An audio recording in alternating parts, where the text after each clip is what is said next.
요한계시록 1장 1절부터 3절까지 말씀을 한 목소리로 같이 봉독하겠습니다. 예수 그리스도의 계시라. 이는 하나님이 그에게 주사 반드시 속히 일어날 일들을 그 종들에게 보이시려고 그의 천사를 그 종 요한에게 보내어 알게 하신 것이라. 요한은 하나님의 말씀과 예수 그리스도의 증거 곧 자기가 본 것을 다 증언하였느니라. 이 예언의 말씀을 읽는 자와 듣는 자와 그 가운데에 기록한 것을 지키는 자는 복이 있나니 때가 가까움이라. 아멘.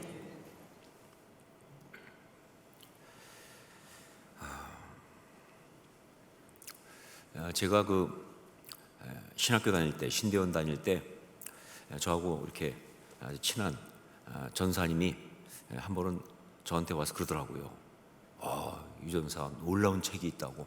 그러면서 책을 하나 이야기하는데 그 책이 뭐냐면 다가올 미래를 대비하라 라는 책이었습니다. 그러면서 하는 얘기가 뭐냐면 기가 막히다. 근데 그 책은 그 이장님이라고 하는 목사님이에요, 사실은. 근데 생명의 말씀사에서 번역을 하는 그런 사역을 하던 목사님인데, 그 목사님이 그 하방익 또 김현진, 권미나라고 하는 그 소위 선지자라고 하는 10대들의 어떤 예언, 걔들이 무슨 예언을 한대요. 그래서 그 10대들의 예언을 통해서 예수님의 재림에 대해서 자기가 들은 것을 주님 언제 오신다 이런 것을 갖다가 다 정리해서, 그래서 이제 주님 곧 오시니까 재림의 때를 준비하라 라고 하는 그런 내용의 책이었습니다.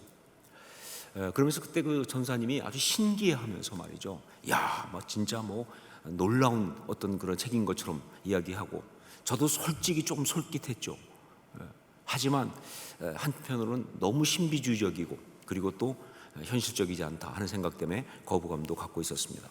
자, 그런데 그리고 나서 그 책이 얼마나 히트를 쳤는지, 그때 기독교 서적에서 정말 베스트셀러였습니다. 그러면서 이장님 목사는 아예 그쪽으로 선교회를 만들었어요.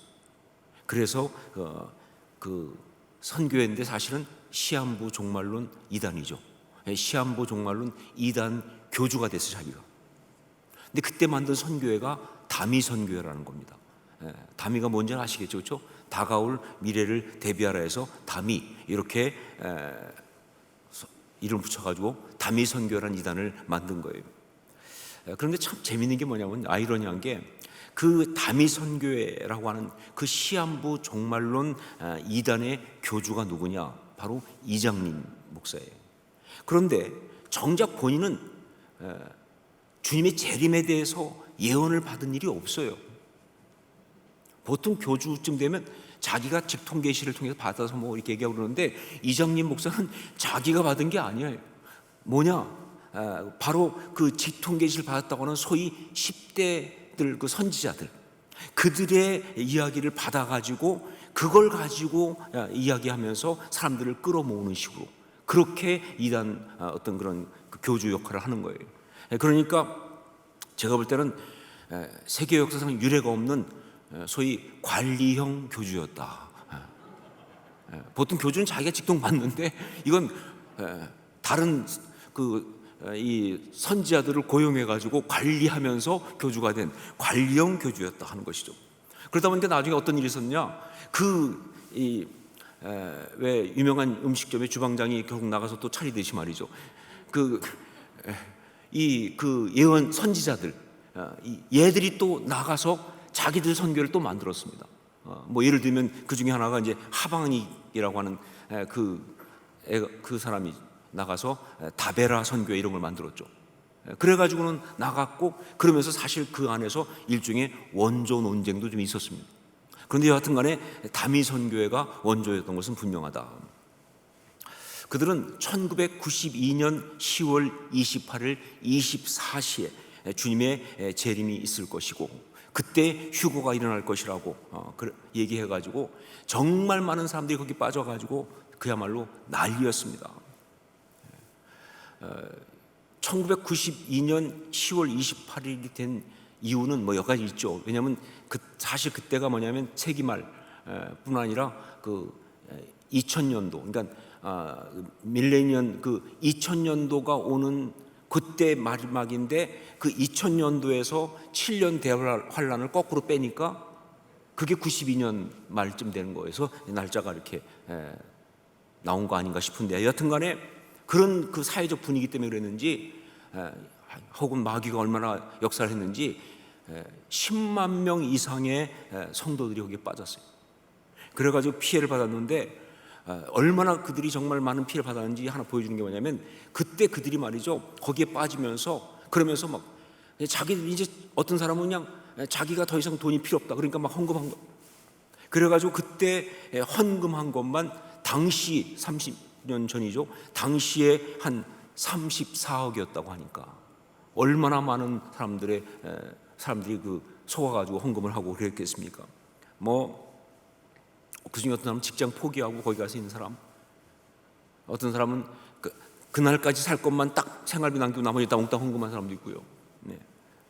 뭐 어떤 사람은 가족을 다 버리고 그냥 거기 가 있는 사람도 있고, 직장 뭐 뿐만 아니라 뭐 모든 관계도 끊고 거기 가 있는 사람도 있고, 심지어 그중에 어떤 그 10대는요 거기 가려고 막 하니, 그러니까 부모가 말리니까 그 부모가 말리는 걸 그 때문에 나가서 자살하는 애도 있어요. 뭐 하여간 너무 많은 피해가 있었습니다. 그래서 1992년 10월 28일에 주님의 재림이 있을 것이다, 그때 휴거가 있을 것이다 라는 것을 믿고 모든 걸 정리하고 다들 가서 그렇게 막 하는 그런 어떤 이단에 빠진 일이 있었는데, 재밌는 게 뭐냐, 자꾸 재밌다고 그러니까 제가 좀 민망하긴 한데, 정작 이장님 목사는요 그 헌금으로 집을 샀어요. 그리고 나중에 보니까 1993년에 만기가 되는 환매 조건부 채권을 구입했어요. 92년 10월 28일 날 주님 오신다고 해놓고 자기는 93년도에 탈 수 있는 그런 그 환매 조건부 채권을 구입하는 그런 일까지 있어가지고 진짜 웃음거리가 됐죠. 그죠? 1992년 10월 28일 24시 진짜 온 나라가 긴장했습니다. 그러니까 공중파 뉴스에 나올 정도였으니까. 저도 뭐 다민선교회는 이단이다, 처음에 들었을 때는 그랬지만 나중에는 이건 이단이다, 그러니까 그들이 말한 대로 그런 일은 없을 것이다 라고 분명히 얘기했고, 그렇게 분명히 알고 있었어요. 그럼에도 불구하고 저도 잠을 안 자고 텔레비전을 보고 있었습니다. 이유는 뭐 불안해서 그런 게 아니라 궁금해서, 역사의 이 워낙 난리였으니까 그걸 좀 제대로 좀 봐야겠다. 결국 어떤 뉴스 앵커의 말대로 휴거는 일어나지 않았다. 안 일어났습니다. 정말 엄청난 피해자들 남기고 소송은 끝났어요. 굉장히 많은 사람들이 그 시간에 와가지고 말이죠, 소위 그 승천복이라고 하는 하얀색 옷을 입고 난리치고 했는데 12시 딱 지나서도 안 온 거예요. 얼마나 이 사람들이 그때 충격을 받았는지. 그 중에 어떤 사람은요 나방이 날아다니는 걸 보고 오셨다 나방이 날아다니는 걸 보고 오셨다고 난리치는 사람도 있을 정도였으니까 완전히 그야말로 정신 가출, 멘붕이 온 거예요. 피해가 컸습니다. 뭐 신앙적으로 뭐 피해 본 것도 많지만 가족과의 관계에서 무너진 사람도 많고, 뭐 이장님 목사는 물론 사기죄로 구속돼 가지고 뭐 벌금도 내고 뭐 구속도 하고 그랬죠, 그렇죠? 그런데 사람들은 정말 피해를 많이 받았어요. 특별히 굉장히 많은 사람들이 정신과 그 치료를 받았습니다. 왜냐하면 제가 목회하면서 이단에 빠진 사람 보면요, 이단에 빠지게 되면요 이 정신적 피해가 너무 크기 때문에 치료받아야 됩니다. 정상적인 생활을 못 하는 거예요. 그런 아주 많은 어려움을 겪었어요. 이게 이 1992년 10월 28일에 있었던 우리 역사 속에 있었던 아주 어마어마한 이야기입니다. 자, 그런데 제가 진짜 놀라운 게 뭐냐면, 그렇게 난리를 치고 해프닝을 끝났잖아요. 뭐 공식적으로 뉴스에도 나오고 말이죠. 그렇게 됐는데 그럼에도 불구하고 시한부 종말론 이단은 끝이 안 난다. 제 생각에는 그쯤 되면 이제 더 이상 시한부 종말론 이단은 안 나타날 거라고 생각했는데 아니요. 그 다음에도 계속 기승을 부리고 있고요. 하여간 이곳저곳에서 계속 사람들의 영혼을 노락질하고 있습니다. 그런 일이 너무 많고요. 지금도 있어요. 자, 분명히 말하지만 종말론적인 신앙으로 살아가는 것은 중요합니다. 그러나 시한부 종말론, 즉 시간적으로 현상적으로 언제 혹은 어디에서 어떤 식으로 종말이 온다, 이런 주장은 무조건 잘못된 거예요. 종말론 신앙은 중요하지만 시한부 종말론 이런 식 이야기는 무조건 잘못된 거예요. 특별히 이 시한부 종말론, 이것이 아주 해로운 그런 이유는 몇 가지가 있는데, 우선 뭐냐, 이게 성경적이지 않다는 겁니다. 이게 성경적이지 않다. 자, 예수님께서 종말을 강조하셨어요. 여러분 복음서 읽으면 아시지만 예수님은 종말을 강조하셨어요. 그런데 그 종말을 강조하시면서 주님이 아주 분명하게 뭐예요? 시간과 장소로 그것을 연결하는 것은 아니라고 아주 엄중하게 경고하셨습니다. 종말은 있다, 종말을 대비해야 된다 얘기하셨어요. 하지만 시간과 장소로 연결하는 것은 그건 아니다. 마태복음 24장 36절 보니까 그러나 그날과 그때는 아무도 모르나니 하늘의 천사도 아들도 모르고 오직 아버지만 아시느니라. 여러분 이 말씀이 얼마나 큰 강조인 줄 아시겠어요? 하늘의 천사도, 그 다음에 뭐라고 그랬어요? 아들도 모른다. 여러분 이 아들도 모른다 이거는요, 우리가 아는 며느리도 모른다와 하고는 차원이 다른 얘기예요. 이거는 정말 파격적인 표현이죠. 무슨 얘기예요? 그만큼 뭐예요? 시간과 그리고 장소를 가지고 때를 가지고 말하는 건 아니라는 겁니다. 그 얘기를 강조하신 거예요. 이건 성경적이지 않다는 거예요. 자, 그리고 두 번째, 그러면서 또한 이 시한부 종말론, 이것은요, 이것이 성도들의 신앙을 건강하게 하지 않는다는 것 때문에 그래요. 성도들의 신앙을 건강하게 하지 않는다는 것. 성경적이지도 않지만 당연히 뭐예요? 그러니까 성도들의 신앙을 건강하게 하지 않는 것이다. 언뜻 보면요, 종말론, 시한부 종말론, 이것은요, 우리로 하여금 종말론적인 어떤 경각심을 갖게 해요. 주님 곧 오신다, 언제 오신다. 그러니까 뭐예요? 사람들이 주님 다시 오시면 어떡하지? 내가 이제 이러고 살 게 아니지 해서 종말론적인 경각심을 갖게 하는 것처럼 보이지만, 그래서 굉장히 신앙적인 것처럼 보이지만, 그러나 그것이 결국 뭐예요? 그렇게 돼서 지금 주어진 삶 속에서 바르게 신앙생활할 수 없게 만든다는 거예요. 그리고 정말 하나님이 주신 어떤 그런 이 합리적 생각, 현실적인 판단 못하게 만들어요. 그리고 하나님이 주신 사람들과의 관계를 다 단절하게 만들어요. 무엇보다 미혹하는 자에게 미혹돼서 거기에 말이에요, 그 악한 자에게 그 영혼이 매이게 되는 그런 일이 벌어지기 때문에 이게 정말 건강하지 않으시면 성도의 신앙을 건강하게 하지 않는다. 긴장감은 끝내주죠, 그렇죠? 그렇잖아요. 아니 이렇게 너덜하게 있다가 그냥 주님 곧 오신다는데 얼마나 긴장감, 요즘 말대로 텐션업이죠, 그렇죠? 그러나 그건 잘못된 것이다. 정말 해로운 것이다. 자, 그리고 무엇보다 결정적으로 이것이 왜 문제가 있느냐, 이것이 바로 종말론적 신앙을 왜곡시키기 때문에 그렇다. 종말론적 신앙을 왜곡시키기 때문에요. 여러분, 성도의 신앙 가운데 정말 건강하고 바른 신앙은 바로 종말론적 신앙입니다. 그런데 시한부 종말론은요, 바로 그 종말론적 신앙을 왜곡하고 망가뜨리는 그런 것이기 때문에 이게 심각한 문제가 있는 것이다. 여러분, 원래 이 마귀, 사탄은요, 가라지 뿌리는데 전문이잖아요. 여러분, 사이비가 왜 사이비예요? 유사하지만 아니다 아니에요, 그렇죠? 그러니까 비슷한 걸 가지고 중요한 것을 갖다가 다 그냥 망가뜨리는데, 예를 들면 구원파 이단은 뭐예요? 구원의 문제를 망가뜨리는 거 아니에요? 회개 강조하는 이단은 뭐예요? 회개를 망가뜨리잖아요. 이런 식으로 막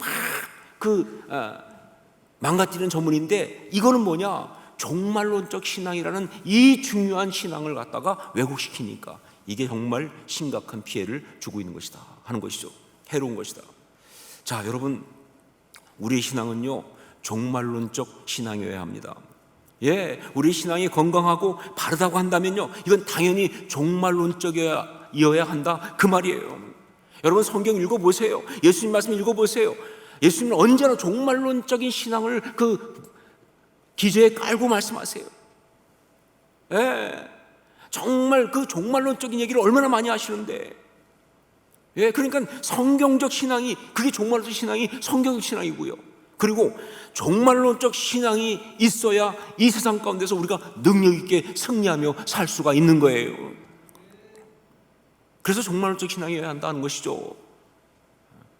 바로 그래서 이 종말론적 신앙이 정말 중요한 신앙이기 때문에, 그래서 요한계시록을 설교하는 겁니다. 요한계시록을. 솔직히 요한계시록 그러면요, 대부분의 성도들이 건강하지 못한 편견들을 가지고 있어요. 저도 그랬으니까. 요한계시록 그러면요, 대부분의 성도들이 건강하지 못한 편견이 있어요. 그래서 요한계시록을 설교하는데 굉장히 주저함이 있어요. 거기다 이게 뭐예요? 굉장히 좀 어렵잖아요, 그렇죠? 그러니까 정말 만만치 않죠. 하지만 종말론적 신앙, 이것을 강조해야 하기 때문에, 특별히 지금의 상황에서, 그래서 요한계시록을 수요일마다 강의하겠다라고 결정을 한 겁니다. 요한계시록, 쉽지 않습니다. 그러나 여러분, 절대로 결코 요한계시록은 애매모호하지 않습니다. 맞아요. 요한계시록 안에는요, 정말 이해할 수 없는 여러 가지 계시 내용 그런 게 막 나오고요, 표현들이 나오고, 그거에 대한 해석들이 그러다 보니까 정말로 다양합니다. 다양한 해석들이 난무하고, 그러다 보니까 사람들이 막 거기에 현혹당하기도 미혹당하기도 하고 그럴 수 있는 소지가 너무 많아요. 하지만 여러분, 그렇게 정말 언뜻 보기에는 어렵고 난해해 보이는 그런 말씀이지만, 그러나 의외로 성경이 말하고 있는 요한계시록의 메시지는 아주 분명하고 확실합니다. 그걸 나누려고 합니다. 성경이 말하고 있는 사실 요한계시록의 메시지는 아주 심플해요. 그리고 확고합니다. 이거를 우리가 수요일마다 나누려고 하는 것이죠. 자, 요한계시록 어떤 책인가 하는 것이죠. 요한계시록 어떤 책인가? 첫 번째, 요한계시록은 계시의 말씀이라는 것입니다. 요한계시록은 계시의 말씀이라는 것입니다 하는 것을 우리가 알아야 돼요. 우리 1절 말씀을 함께 읽겠습니다. 1절 같이 읽습니다. 예수 그리스도의 계시라, 이는 하나님이 그에게 주사 반드시 속히 일어날 일들을 그 종들에게 보이시려고 그의 천사를 그 종 요한에게 보내어 알게 하신 것이라. 여기 분명히 나와 있죠. 요한계시록 뭐라고요? 예수 그리스도께서 그 종 요한 사도에게 보여준 뭐예요? 계시의 말씀이라고. 근데 그 계시는 바로 뭐냐? 앞으로 될 일에 대한 그런 이야기라고. 즉, 앞으로 될 일은 무슨 종말론적인 내용을 담고 있다, 그 얘기입니다. 자, 그런데 여기서 우리가 먼저 봐야 할 것이 있어요. 그게 바로 뭐냐? 계시. 계시가 뭐냐 하는 거죠. 이것이 헬라어로는 아포칼립시스란 말입니다. 아포칼립시스, 계시. 자, 그런데 이 아포칼립시스란 말은요, 제가 말씀드린 적이 있지만, 이 아포라고 하는 말, 이건 영어로 말하면 from이라는 전치사예요. from, 뭐뭐로부터, 아포, 그리고 플러스 칼립토라는 말. 칼립토, 이것은 뭐예요? 덮다, 가리다, 감추다, 이런 뜻이. 그런 단어예요. 이게 합해진 거예요. 그러니까 결국 뭐예요? 말 그대로 해석하면 덮은 것으로부터, 가린 것으로부터, 감춰진 것으로부터, 이런 의미가 되겠죠, 그렇죠? 아포칼립시스니까, 시스니까. 그런데 말 그냥 그대로 직역하면 그거지만, 거기에는 어떤 의미가 있느냐? 진정한 의미는 열어서 보여주는 것이다. 감춰진 것으로부터, 덮은 것으로부터, 그게 뭐예요? 열어서 보여주는 것이다. 그게 계시예요. 열어서 보여주는 것이다.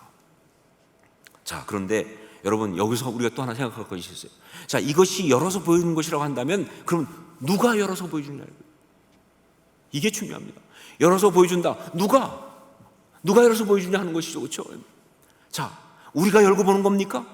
아니죠. 우리가 읽어보는 거 아니죠. 그러면 무슨 어떤 학자들이 읽어보는 겁니까? 그것도 아니죠.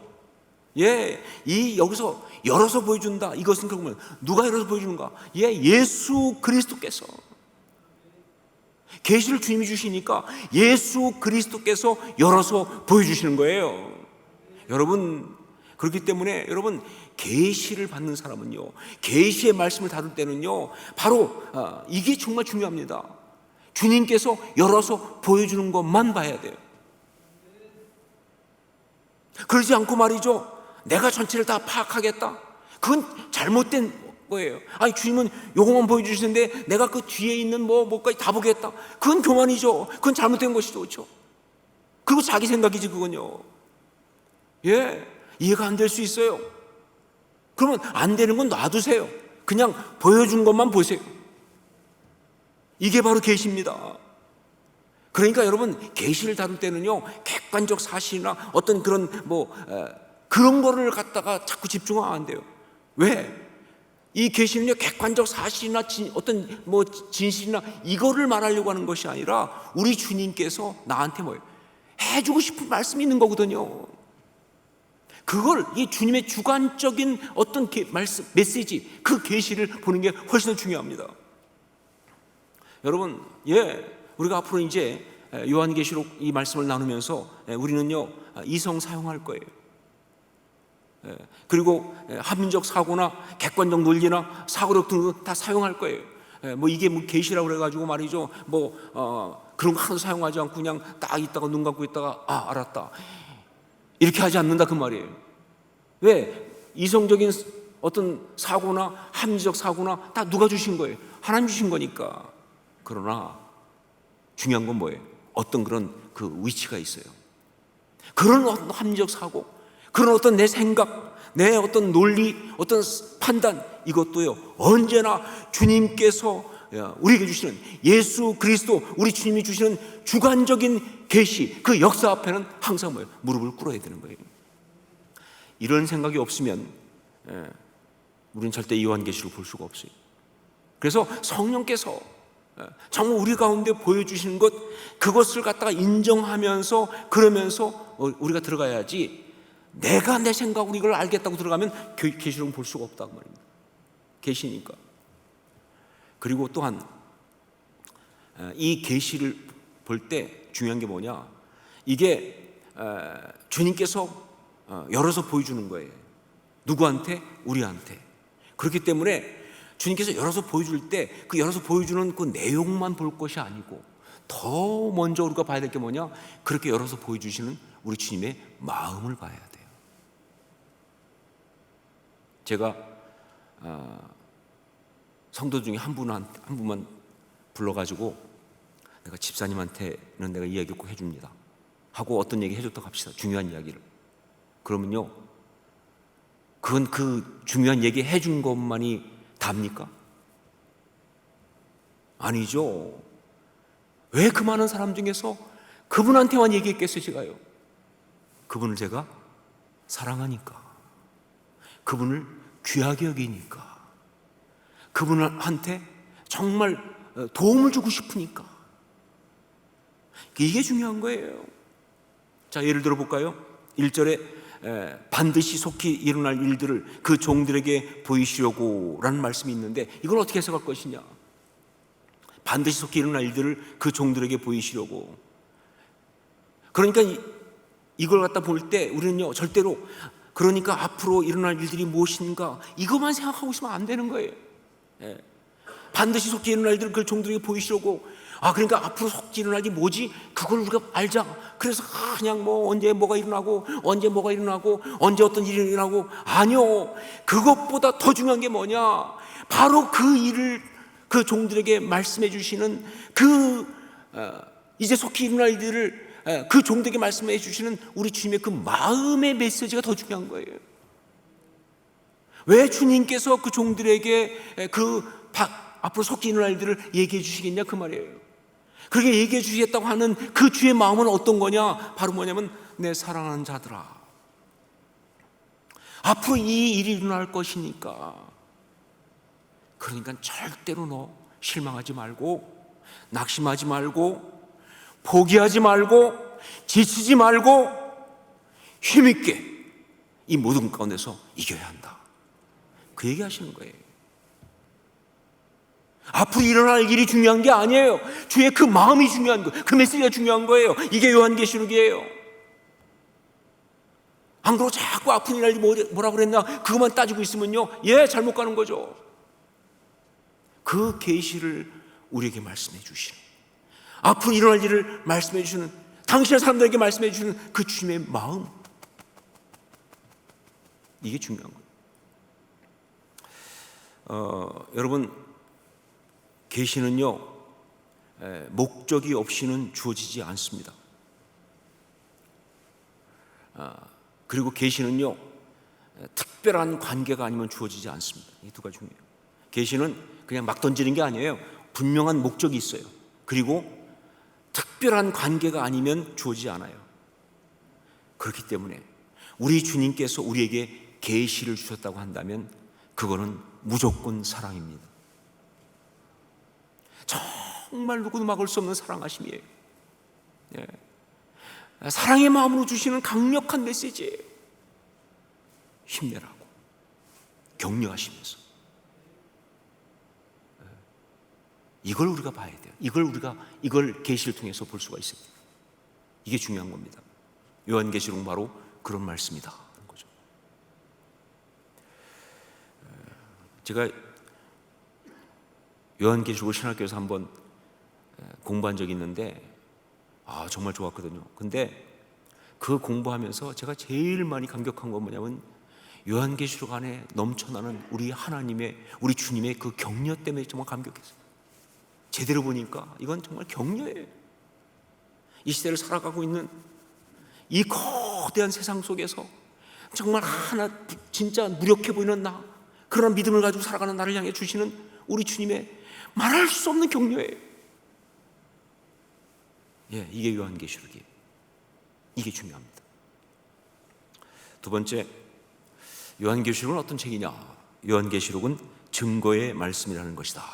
증거의 말씀. 우리 2절 말씀을 함께 읽겠습니다. 같이 읽습니다. 요한은 하나님의 말씀과 예수 그리스도의 증거 곧 자기가 본 것을 다 증언하였느니라. 요한계시록의 말씀은요 다른 목적이 아니라 증거하기 위해 쓰여진 거예요. 그러면 무엇을 증거하는가?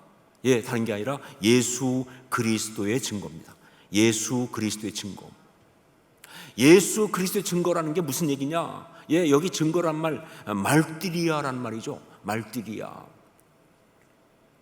근데 이 말띠리아라는 이거는요 결국은 이게 사용될 때마다 이건 어떤 거냐? 세 가지를 항상 얘기하죠. 하나가 뭐냐? 예수 그리스도가 살아계신 하나님이시라는 것. 예수 그리스도가 살아계신 하나님이시라는 것.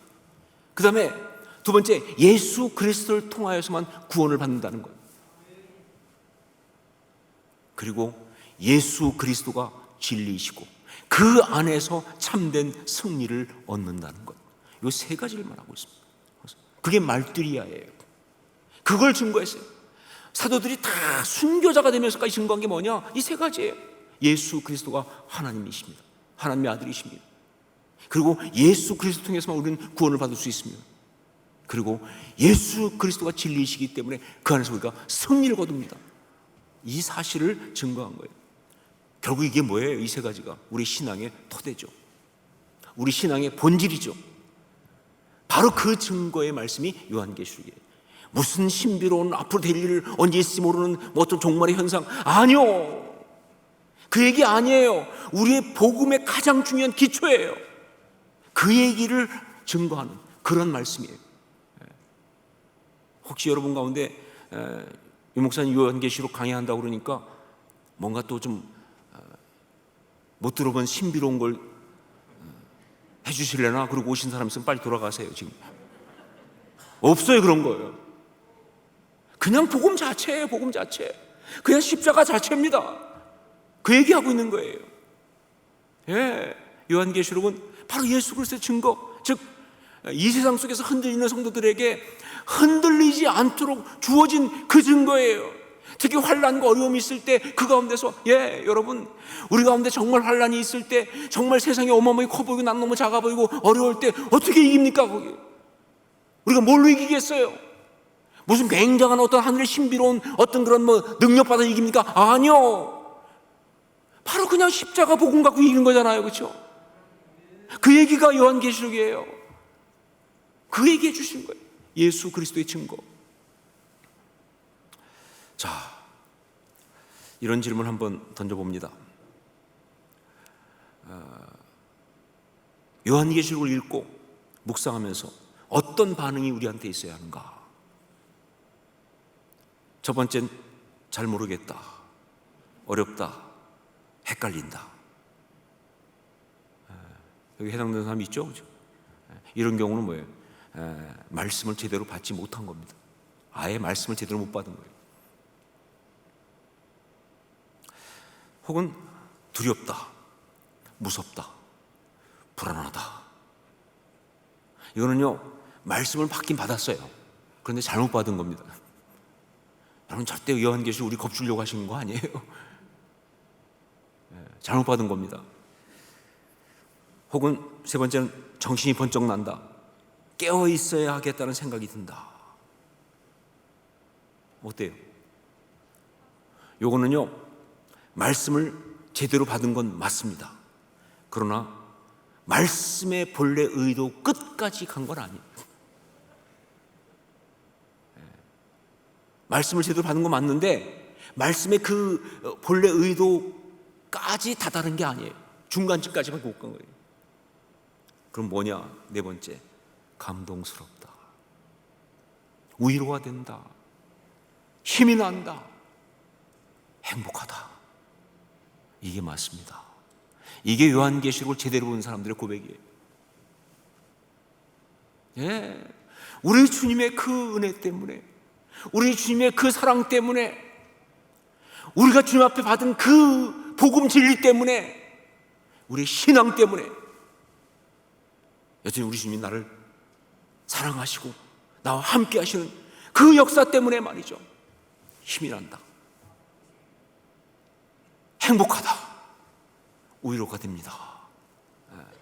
이게 요한계시록의 목적이에요. 예수 그리스도의 증거가 바로 이거죠. 우리 주님이 살아계십니다. 우리 주님이 지금도 역사를 주관하고 계십니다. 그리고 우리 주님이 우리의 삶을 주관하고 계십니다. 우리 주님의 때에 우리는 반드시 승리할 것입니다. 아니, 이미 승리했습니다. 이게 요한계시록이에요. 이게 요한계시록이에요. 우리 주님이 살아계십니다. 우리 주님이 지금도 역사를 주관하고 계십니다. 그리고 우리 주님이 우리의 삶을 주관하고 계십니다. 우리 주님의 때에 우리는 반드시 승리할 것입니다. 아니, 이미 승리했습니다. 이 얘기라고요. 이것이 요한계시록에서 우리가 받아야 될 주된 메시지예요. 자, 그렇기 때문에 요한 사도는 3절 말씀을 쓰고 있습니다. 2절에 이어서 3절 말씀을 함께 읽겠습니다. 같이 읽습니다. 이언의 말씀을 읽는 자와 듣는 자와 그 가운데 기록한 것을 지키는 자는 복이 있나니 때가 가까움이라. 종말론적 신앙을 그대로 보여주는 말씀입니다. 여기 언제 종말이 오는지 그걸 따지란 말이 있습니까?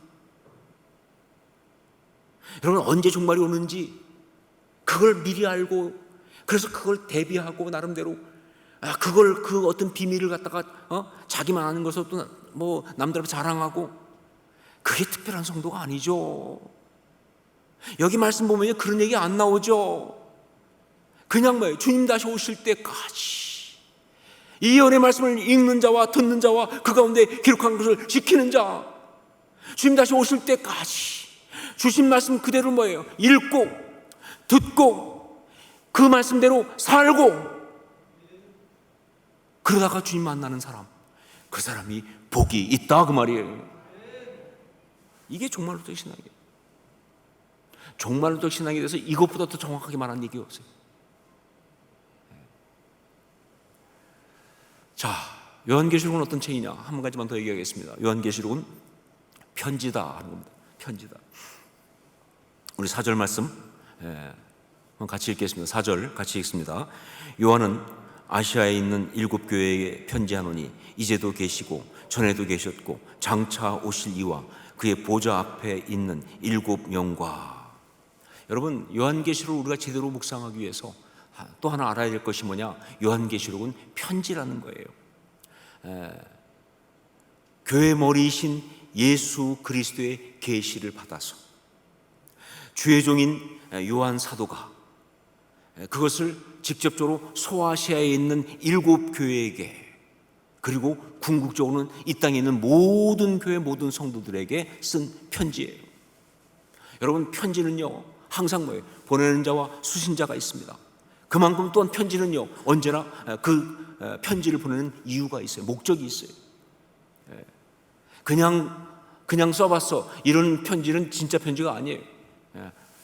편지는요 그 편지를 쓸 수밖에 없는, 써야 하는 이유가 있어요. 목적이 있어요. 요한계시록은요 어떤 목적을 갖고 있느냐? 이게 직접적으로는요 소아시아의 7 교회가 처한 그 상황이 지금 너무 어려워요. 그 당시에 로마 제국이라는 그 제국 앞에서 말이죠, 정말 핍박받으면서 황제 숭배라고 하는 그 어떤 그런 그 어마어마한 어떤 그런 이 영적 공격 앞에서 말이죠, 진짜 막 신앙을 지키기가 너무 힘든 거예요.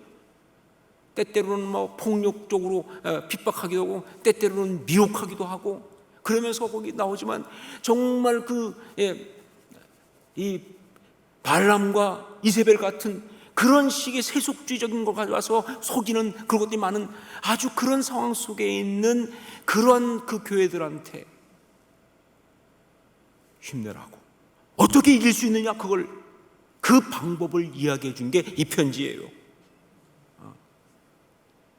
그런데 어떻게 이길 것이냐, 그 방법을 이야기해 주는데 어떤 답을 줬느냐? 그게 바로 종말론적 신앙을 얘기해 준 거예요.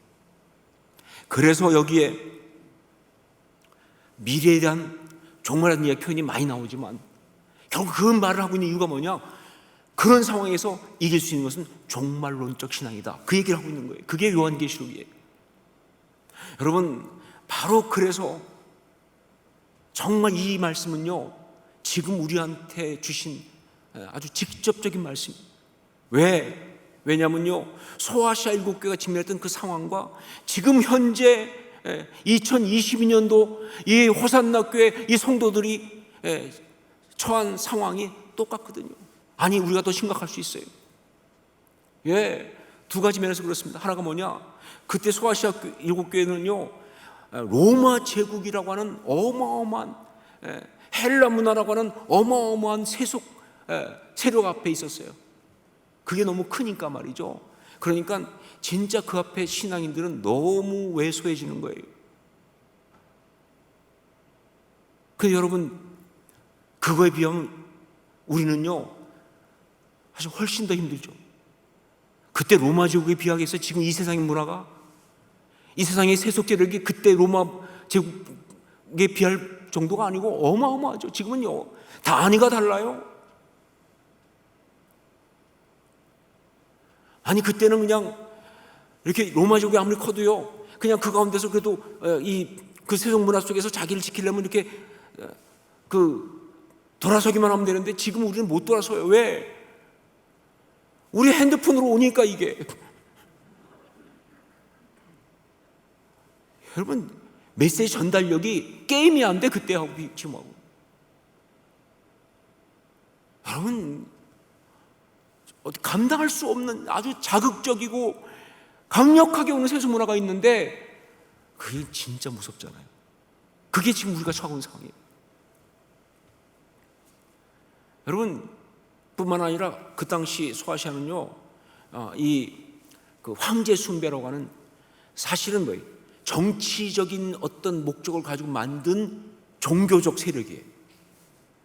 로마 황제가 신이라는 거예요. 그래가지고 황제를 숭배하는. 그래서 정치적인 의도와 함께 어떤 신앙, 영적인 부분까지 만드는 아주 간악한 그런 것을 해놓고 다 거기 가서 숭배하라고, 다 거기다 절하라고 날진 거예요. 옛날 우리나라 신사참배 하듯이 말이죠. 근데 여러분, 지금 우리가 당하고 있는 영적인 어떤 공격은요, 그것보다 훨씬 심하죠. 지금은 그렇게 강제적으로 가서 머리 수리하고 할지 모르겠지만 그 교활함은 말할 수가 없습니다. 그 교활함은 말할 수가 없어요. 얼마나 교활합니까? 영적으로 말이죠. 어떤 그런 진화론이라든가 어떤 동성애 문제라든가 이런 어떤 그런 사상을 통해서 오는 것도 치열할 뿐만 아니라 문화 속에 교묘히 숨어가지고 말이죠. 그래서 막 사람들을 결국은 무릎 꿇게 하는 것뿐만 아니라 사실 만모니즘이 얼마나 강합니까? 여러분, 만몬의 우상 앞에 절 안 하고 살아갈 수 있겠어요, 여러분? 지금 이런 더 무서운 시간 속에 우리가 지금 살고 있어요. 그런데 여러분, 바로 이 상황, 그때 소아시아 7교가 있던 그 상황과 지금 우리가 있는 이 상황, 바로 이 상황을 한마디로 말하면 뭐예요? 종말론적이다. 이 상황이 종말론적이다. 여러분, 종말론 얘기 나오면요, 절대 시간 생각하지 마세요. 우리는 자꾸 종말 얘기하면 시간, 언제, 때 아니요. 성경이 몇 번 말하지만 종말론적인 것은요, 시간의 시점이 아니라 성도가 직면하는 영적인 시점이에요. 종말은 역사 속에 있는 어떤 시간의 시점이 아니에요. 성도가 직면하고 있는 영적인 시점이에요. 그래서 여러분, 종말은요, 예수님 때부터 지금까지 계속 있는 거예요. 시간 같으면 말이 안 되죠. 그렇잖아요. 시간 같으면 주님 그 세대가 하기 전에 그때 세대가 종말이었으면 지금은 끝났어야 되는데 왜 계속 지금도 아직 종말이냐? 이게 시간적 시점이 아니라 그래요. 이게 역사적 시점이에요. 영적인 시점이에요. 분명 맞아요. 역사의 어느 시점에 가면 종말 올 거예요. 시간적. 그게 제가 살았을 때 올지 제가 죽은 다음에 올지 모르겠어요. 올 겁니다. 그러나 그건 중요하지 않아요. 그건 어차피 우리한테는 중요한 요소가 아니에요. 정말 우리한테 있는 중요한 종말은 뭐냐? 그건 우리가 신앙을 지키기 위하여 부딪히는 그 상황이 종말이에요.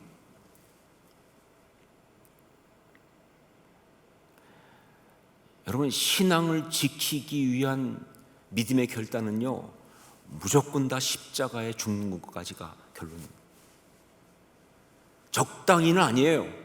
정도 차이가 있겠지만 결국은 뭐예요? 십자가에 내가 순교하겠다는 마음까지 가지 않고는 안 되는 얘기가 바로 그런 얘기거든요.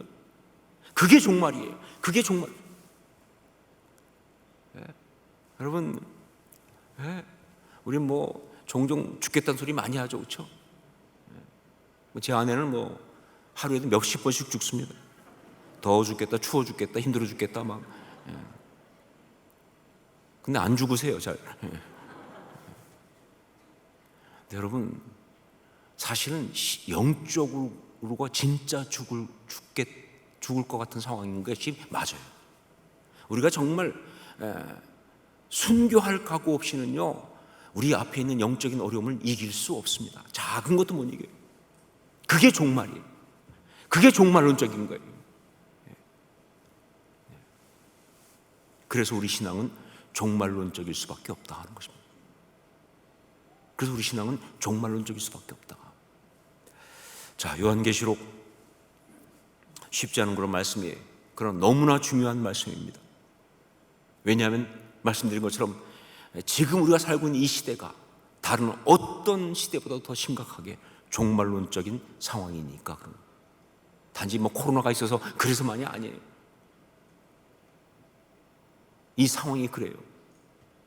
정말 로마 제국과는 비교도 안 될 정도로 강력한 세속주의 앞에서, 그때 황제 숭배하고는 비교도 안 될 정도로 정말 교묘하고 강력한 그 영적인 간계를 이기면서 살아가야 하는 그런 시대이기 때문에 여러분이 제가